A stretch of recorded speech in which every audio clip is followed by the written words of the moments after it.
السلام عليكم ورحمة الله وبركاته.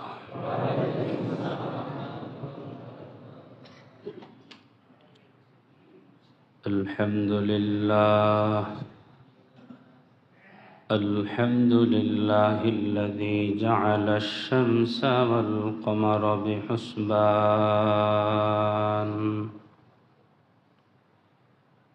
والنجم والشجر يسجدان وفضل زمانا على زمان كما فضل مكانا على مكان وإنسانا على إنسان. نشهد أن لا إله إلا الله وحده لا شريك له لا جد له ولا ند له ولا مثل له. ونشهد أن سيدنا وسندنا وحبيبنا وطبيبنا ومولانا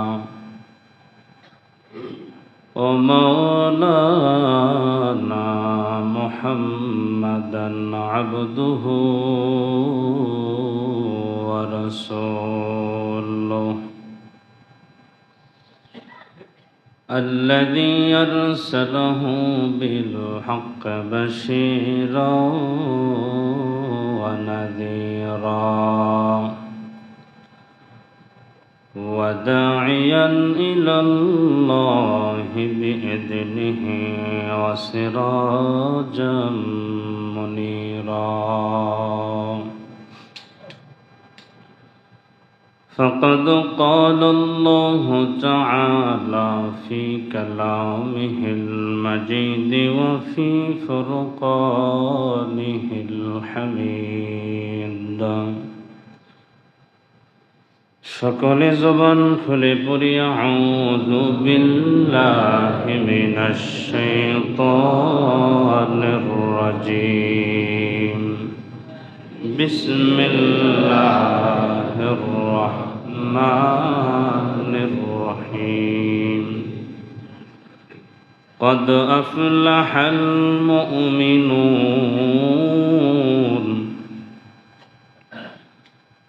الذين هم في صلاتهم خاشعون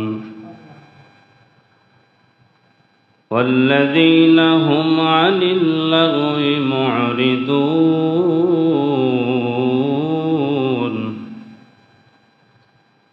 والذين هم للزكاة فاعلون والذين هم لفروجهم حافظون إلا على أزواجهم أو ما ملكت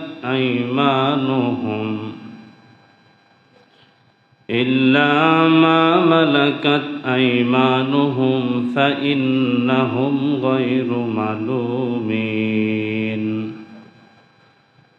فمن ابتغى وراء ذلك فأولئك هم العادون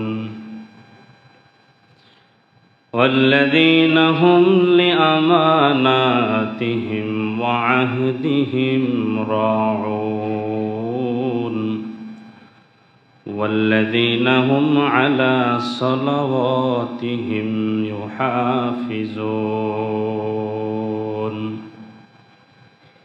صدق الله العلي العظيم وصدق رسوله النبي الكريم ونحن على ذلك من الشاهدين والشاكرين والذاكرين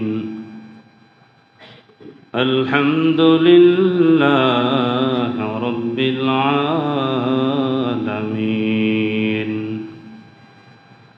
সকলেই জবান খুলে দরুদ শরীফ পড়ে আল্লাহুম্মা সাল্লি আলা মুহাম্মাদিন ওয়া আলা আলি মুহাম্মাদ।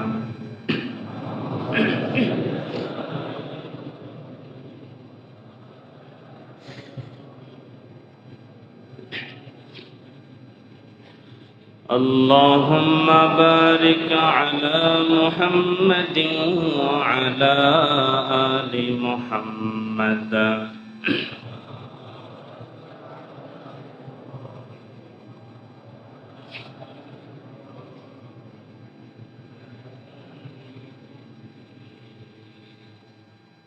আলহামদুলিল্লাহ। মহান মালিকের দরবারে অসংখ্য শুকরিয়া যে মহান মালিক আমাদেরকে ভালোবেসে আমাদের কল্যাণ কামনা করে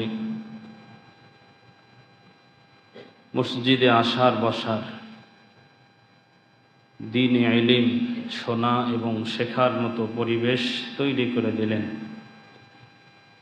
সেই মহান মালিক আল্লাহ তাবারক ওয়া তাআলা জাল্লা শানহুর দরবারে সকলে অন্তর থেকে শুকরিয়া আদায় করে জবানটা খুলে বলি আলহামদুলিল্লাহ। নবীজির উপরে মুহাব্বতে দরুদ পাঠ করি সাল্লাল্লাহু আলাইহি ওয়াসাল্লাম। সম্মানিত হাজিরিন,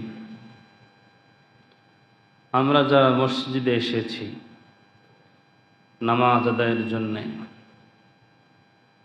যদি জিজ্ঞাসা করা হয় নামাজে কেন আসছেন, এত কাজ এরপরেও সব ছেড়ে মসজিদে আসছেন কেন? নামাজের জন্য। তো কেন আসছেন নামাজ পড়তে? উত্তর হবে আল্লাহ যেন খুশি হয়, আমি যেন জান্নাতি হতে পারি। ঠিক না? আমি আপনাদের সামনে সূরা মুমিনুন 18 নম্বর পারার প্রথম পৃষ্ঠাতেই সূরাটা আছে। এই সূরা মুমিনুন সম্পর্কে হযরত ওমর রাদিয়াল্লাহু তাআলা আনহু বলেন যে নবীজি সাল্লাল্লাহু আলাইহি ওয়াসাল্লামের কাছে যখন ওহী নাজিল হতো, মৌমাছির চাক, যেমন চাকের ভিতরে মৌমাছি গুনগুন গুঞ্জন একটা আওয়াজ হয়, নবীজির কাছে যখন ওহী নাজিল হতো নবীজির আশেপাশে এরকম আওয়াজ শোনা যেত। সুবহানাল্লাহ। ওমর রাদিয়াল্লাহু তাআলা আনহু বলেন যে আমি সহ আরো অনেক সাহাবায়ে কেরাম নবীজির কাছে বসা ছিলাম। এমন সময় আমরা ওই গুঞ্জনটা শুনতে পেলাম। তখন আমরা বুঝতে পারলাম নবীজির কাছে আল্লাহর পক্ষ থেকে কোরআন নাজিল হচ্ছে। সুবহানাল্লাহ। কিছুক্ষণ পরে নবীজি সাল্লাল্লাহু আলাইহি ওয়াসাল্লামকে আমরা জিজ্ঞাসা করলাম, ইয়া রাসূলুল্লাহ, আপনার কাছে কি এখন ওহী নাজিল হলো? নবীজি বলেন, হ্যাঁ, এই মুহূর্তেই জিবরাইল আমার কাছে এসে আল্লাহর পক্ষ থেকে 10টি আয়াত নাজিল করে গেছেন। সুবহানাল্লাহ। তখন নবীজি সাল্লাল্লাহু আলাইহি ওয়াসাল্লাম বলেন, ওমর, এমন 10টি আয়াত আল্লাহ আমাকে এখন জিবরাইলের মাধ্যমে পৌঁছে দিয়েছেন, দুনিয়ার যেই মানুষ এই 10টা আয়াতকে ফলো করে জীবন পরিচালনা করবে, আল্লাযীনা ইয়ারিসুনাল ফিরদাউস হুম ফিহা খালিদুন, ওই বান্দা জান্নাতুল ফিরদাউসের অধিবাসী হয়ে যাবে। আল্লাহ তাআলা তাকে জান্নাতুল ফিরদাউসের মালিক বানায়া দিবেন। তখন নবীজি সাল্লাল্লাহু আলাইহি ওয়াসাল্লাম সূরা মুমিনুনের 1 থেকে শুরু করে 10 নম্বর আয়াত পর্যন্ত সাহাবায়ে কেরামদেরকে শুনিয়ে দিয়েছেন। আল্লাহু আকবার। এই 10টা আয়াতের মধ্যে আল্লাহ পাক রব্বুল আলামিন 7টা গুণের কথা বলছেন। কয়টা?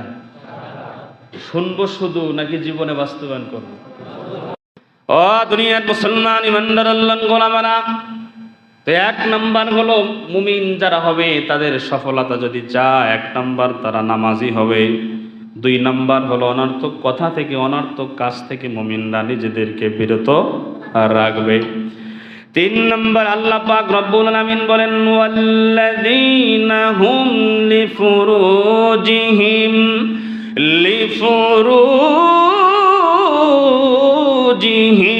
হাফিজুন।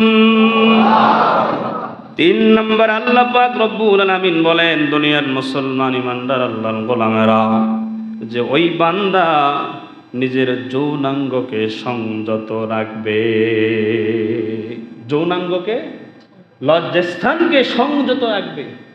আল্লাহ এটাও নিচের আয়াতে বলে দিয়েছেন কিভাবে রাখবে। আল্লাহ বলেন ইল্লা আলা আজওয়াজিহিম আও মা মালাকাত আইমানুহুম ফাইন্নাহুম গায়রু মালুমিন। আল্লাহ পাক রব্বুল আলামিন বলেন যৌনাঙ্গ ব্যবহার হবে নিজের স্ত্রীর কাছে অথবা অধিকার প্রাপ্ত দাসী যদি থাকে, যেটা আগে ছিল এখন নাই। এখন আমরা বর্তমানে শুধুমাত্র নিজের স্ত্রীর কাছে জৈবিক চাহিদা পূরণ করতে পারবো, আর অন্য কোথাও আমরা জৈবিক চাহিদা পূরণ করতে পারবো না।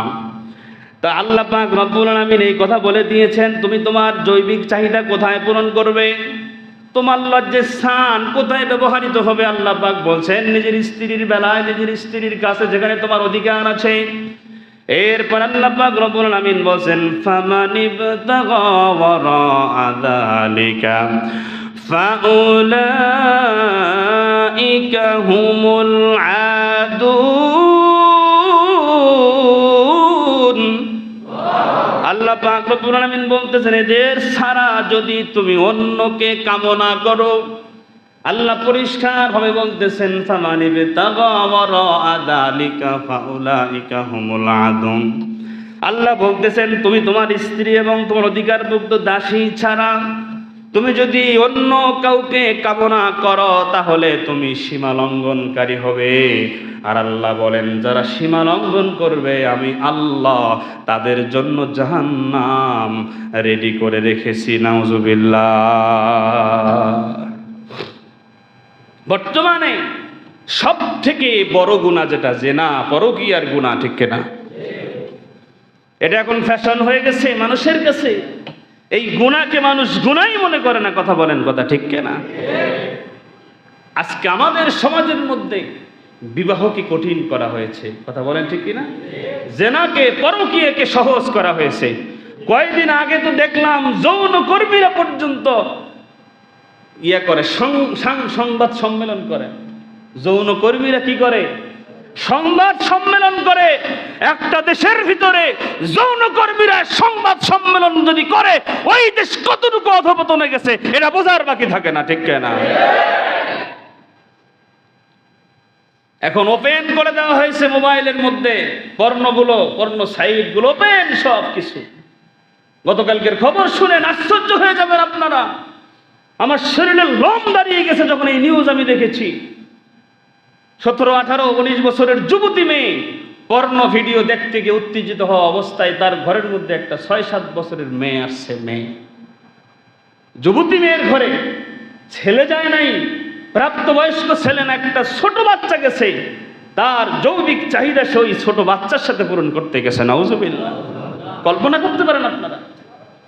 শুধু তাই নয়, যখন সে তার কামনা বাসনা পূর্ণ করতে পারে নাই, রাগের মাথায় কুড়াল দিয়ে, শাবল দিয়ে ছোট বাচ্চাকে হত্যা করেছে। আমরা কোথায় আছি? কোন সমাজে বসবাস করছি? আজকে আমরা বিবাহ দিতে গেলে আমাদেরকে বছর বয়স সরকার নির্ধারণ করে দেয়, ঠিক কিনা বলেন? যারা দেশ পরিচালনা করেন তারা বিবাহের জন্য বয়সের সীমা যদি নির্ধারণ করে দেওয়ার যদি ক্ষমতা রাখতে পারেন তো আপনাদেরকেই ক্ষমতা রাখতে হবে। এই বয়সের আগে কেউ ব্যভিচারে লিপ্ত হবে না, ঠিক কিনা বলেন? আপনারা বিবাহের সময়সীমা নির্ধারণ করে দিয়া পার্কে, রিসর্টে সব কিছু ওপেন করে দিয়েছেন। যুবক যুবতীরা অবিচারে, অবৈধ মেলামেশায় লিপ্ত আছে, ঠিক কিনা বলেন? এর দায়ভার কে নেবে? আজকে আমরা বলি যে ছোট বাচ্চা বিবাহ দিলে সে বাচ্চাকে কিভাবে লালন পালন করবে, সে তো বিবাহ। হযরত আয়েশা রাদিয়াল্লাহু তাআলা আনহার বিবাহ হয়েছিল কত বছর বয়স? আজকে আমরা আধুনিকতার নামে যখন কিনা আল্লাহর কোরআন নবীর হাদিসকে অমান্য করে দেশকে ডিজিটাল করতে যাচ্ছি, দেশ উন্নতির দিকে না যে আরো ধ্বংসের দিকে যাচ্ছে, ঠিক না বলে? আল্লাহর আইন নবীর সুন্নাহকে ফলো করতে হবে।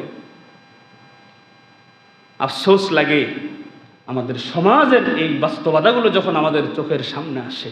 এজন্য ভাই, আমরা যদি সমাজে শান্তি চাই, আমরা যদি আমাদের ছেলে মেয়েদেরকে সুরক্ষিত রাখতে চাই, কোরআনের বিকল্প, সুন্নাহর বিকল্প নাই, ঠিক না বলেন? আপনি কি বলতে পারেন যে আপনার মেয়েটা 7 বছর বয়স, 6 বছর বয়স, এই ছোট্ট বাচ্চাটা আপনার আপন ভাইয়ের ঘরে খেলতে গেলে নিরাপদ, আপনি গ্যারান্টি দিতে পারবেন না, ঠিক না? পারবেন না গ্যারান্টি দিতে। কোথায় আছি আমরা? আপনার মেয়ে কলেজে যাবে, সেখান থেকে সে তার ইজ্জত সম্ভ্রম সে যে ফিরে আসতে পারবে, এটা পরিষ্কার রেখে, হেফাজতে রেখে সে আসতে পারবে, এর গ্যারান্টি আমাদের সমাজে নাই, ঠিক না বলেন? আল্লাহ পাক রব্বুল আলামিন আমাদেরকে বুঝ দান করেন, জোরে বলেন আমিন।